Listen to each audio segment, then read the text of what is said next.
श्री कृष्ण गोविंदे हरे मुरारी, हे नाथ नारायण वासुदेवा।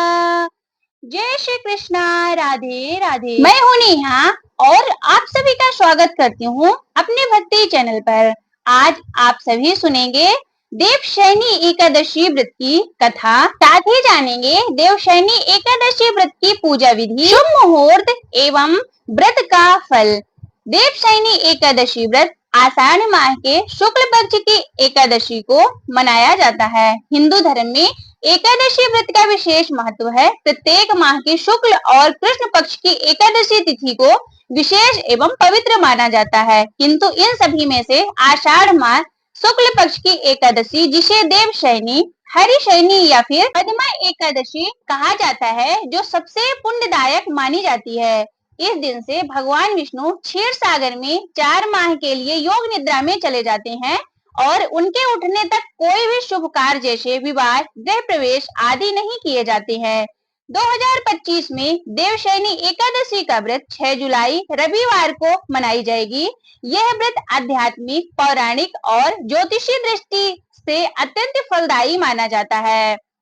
देवशयनी एकादशी तिथि का प्रारंभ 5 जुलाई 2025 को शाम 6:58 से शुरू होगा। एकादशी तिथि का समापन 6 जुलाई 2025 को शाम 9:14 पर होगा। उदय तिथि के अनुसार देवशयनी एकादशी 6 जुलाई दिन रविवार को मनाई जाएगी। इस दिन भगवान विष्णु 4 माह के लिए योग निद्रा में चले जाते हैं, जिसे चतुर्मास कहा जाता है, और यह अवधि आषाढ़ शुक्ल पक्ष एकादशी से कार्तिक शुक्ल पक्ष एकादशी, प्रबोधिनी एकादशी तक रहती है। इन 4 महीनों को भगवान विष्णु का विश्राम काल माना जाता है। देवशयनी एकादशी से ही व्रत, तप, ध्यान, साधना, भक्ति और संयम की अवधि शुरू होती है। इसे पुण्य संचय का विशेष समय माना जाता है। संत महात्मा इस दौरान भ्रमण बंद कर देते हैं और एक ही स्थान पर रहकर सत्संग, प्रवचन और साधना में लीन रहते हैं। पुराणों में वर्णन है कि इस एकादशी व्रत का फल हजारों वर्ष तक यज्ञ, दान, तप, व्रत और तीर्थ यात्रा करने के बराबर होता है। यह व्रत जीवन में पापों के नाश, मोक्ष की प्राप्ति और विष्णु कृपा हेतु अनिवार्य माना जाता है।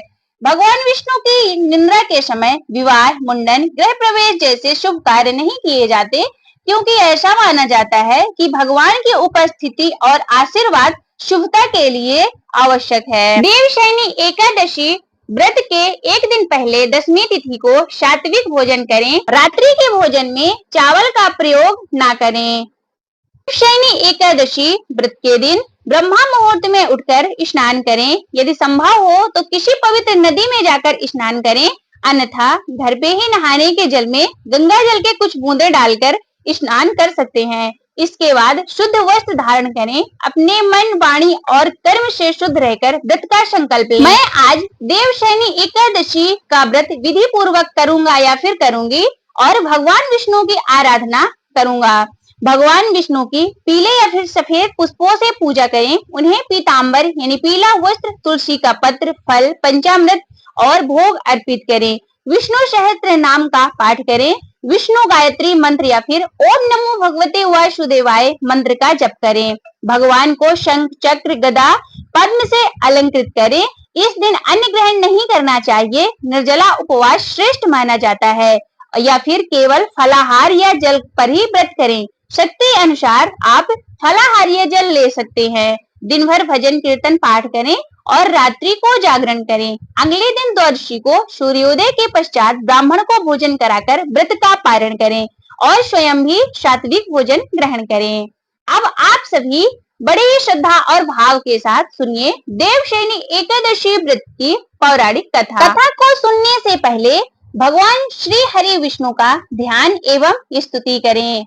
शांताकारं भुजगशयनं पद्मनाभं सुरेशं विश्वाधारं गगनसदृशं मेघवर्णं शुभांगं लक्ष्मीकान्तं कमलनयनं योगिर्भिर्ध्याने निगम्यं वन्दे विष्णु भवभयहरणं सर्वलोकैकनाथं वन्दे विष्णु भवभयहरणं सर्वलोकैकनाथं।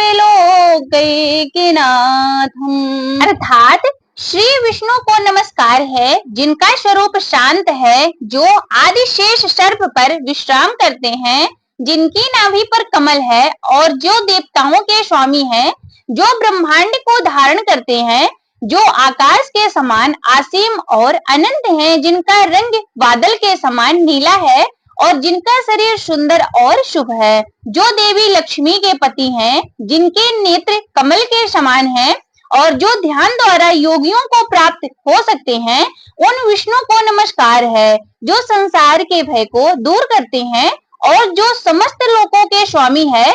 उन श्री हरि विष्णु को मेरा बारंबार प्रणाम है। देवशयनी एकादशी व्रत की कथा। धर्मराज युधिष्ठिर ने कहा, हे केशव, आषाढ़ शुक्ल एकादशी का नाम क्या है? इस व्रत को करने की विधि क्या है और किस देवता का पूजन किया जाता है?